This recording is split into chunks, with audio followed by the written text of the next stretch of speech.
Hi everyone, my name is Tim Boles and welcome to my course Defining New Data Structures Using Quick SQL, a feature of Oracle Application Express.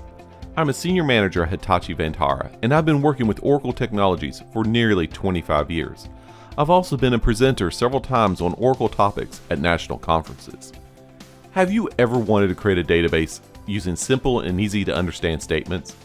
Have you ever wanted to create a new web application in just a few minutes without writing any code? If you've answered yes to either of these questions, then this course is for you.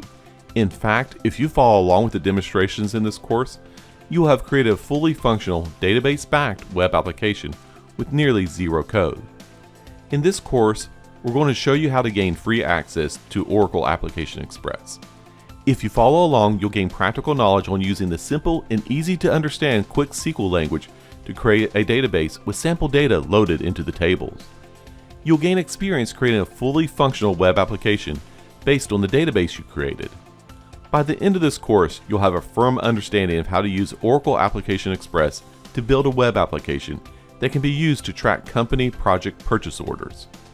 From here, you should feel comfortable diving into Apex and Oracle Cloud Services with courses on Oracle Autonomous Transaction Processing, Oracle Compute Cloud Service, and building Apex applications. I hope you'll join me on this journey to learn how to add database structures using Quick SQL and to build applications using Oracle Application Express.